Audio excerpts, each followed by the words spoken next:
Okay, so now that you understand a little bit about goals and why it's so important, because it all begins with the basis of understanding why are you doing this?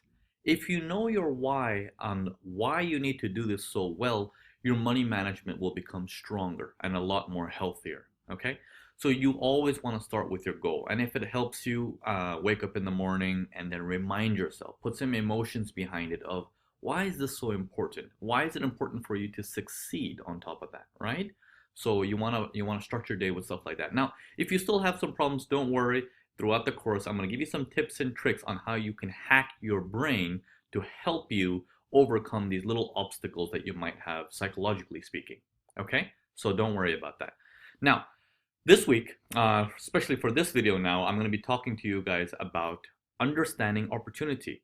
Now, everything that you do in life, if it comes as an opportunity to you, it also comes as a risk. Okay? That's why everything in this world is measured in terms of risk to reward. It's almost like the yin and the yang, right? It's like without light, there cannot be darkness, or without darkness, there cannot be light. There is a balance in this world with everything. Okay? Good and evil, you name it. Everything has a balance to it, right? So, having that said, everything is measured in terms of money management in risk and reward. Now, I'm going to start you with a little bit of the basics, and we're going to go into more and more and more intermediate level or more advanced level without having without going into a part where it becomes a little bit too complicated. I'm going to make sure everything is still understandable, but we'll start you off with the very basics, and then we'll start rising up exponentially, where you can start understanding at a more intermediate to advanced level of why money management plays a big role into your success and how you can understand it without having to get a PhD in mathematics, basically. Okay, so everything is measured in terms of risk to reward, correct? Now, what does that mean? Okay, what does that mean? Because I'm gonna have to rewire you. Now, I'm sure half of you guys are like, oh, I already know risk to reward. When I joined the Forex market, all I heard was risk to reward, risk to reward. But we're gonna go into how and why is it important, the lingo, the terminology, and how you're going to put this into practice based on everything that you see. So risk to reward is one part of your scanner. Remember last few videos I've been talking about this little money management scanner that you put on top of your opportunities to be like, am I going to do this? So it's part of that scanner for you to look at that risk to reward. So your risk element is basically how much are you putting down to take a risk on a particular trade. So let's say your risk can be any number. Okay, we're gonna call it X in this particular case. Okay, so if your risk is, let's say, $100, what we're trying to measure is how many multiples of those $100 are you going to make? Are you going to make 2 times as much as the $100? Are you going to make 5 times as much as that $100? So it's measured as 1 is to something. Okay, your one risk is equal to how much reward.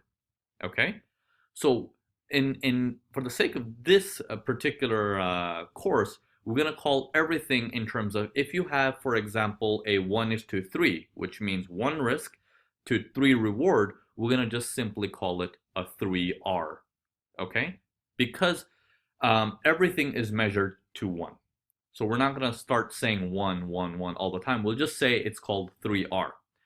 Here's an example. If you are trading $1 as a risk to make $3 as a profit, that is called 3R.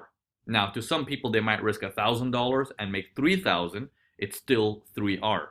Okay? So when people in terms of risk to reward talk to you, or in this course, you hear me say, this is a 4R trade, you will automatically understand I'm talking about whatever your number might be, it's 4 times profit than what you put down as a risk. Okay? So everything is measured in terms of risk reward. Now, to go into a little bit of a rewiring of the brain to help you understand why this is so critical is because you want to go back into that position of being a businessman or businesswoman. I'm going to walk you through a little exercise, okay? I'm going to walk you through a little exercise. I want you to think about this. Your risk is $100. And in return, you're going to make $1 million. Now, is that a good risk to reward? Absolutely.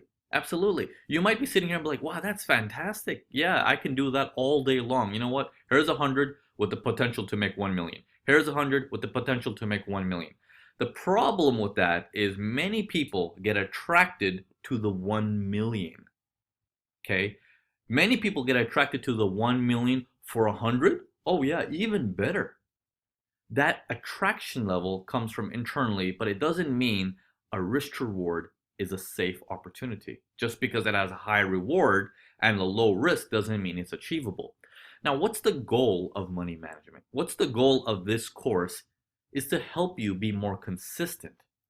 Now, can you pull out trades that are 7R, 8R, 10R, 20R, 30R? Absolutely.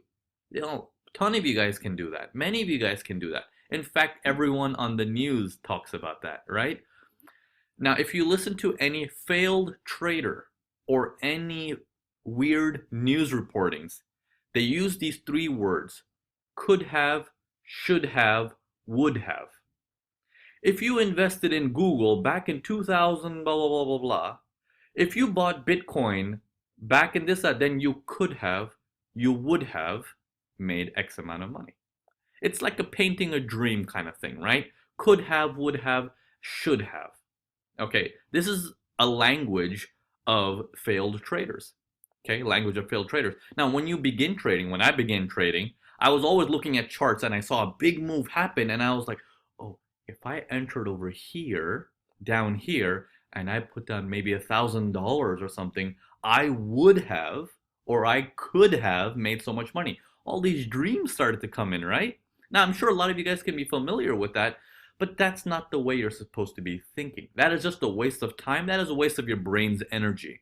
I know there's a lot of calculators out there of like, what would have happened if I would have invested in Google back in the day? What would have happened if I would have bought the IPO of Facebook back in the day? Would have, could have, should have. Okay? Goes out the window. Not for us. Not for us. Definitely not for us. We're more based in reality. We're more based in right now. We are based in understanding the yin and the yang, which is the risk to reward of each thing. Now, let me show you something here.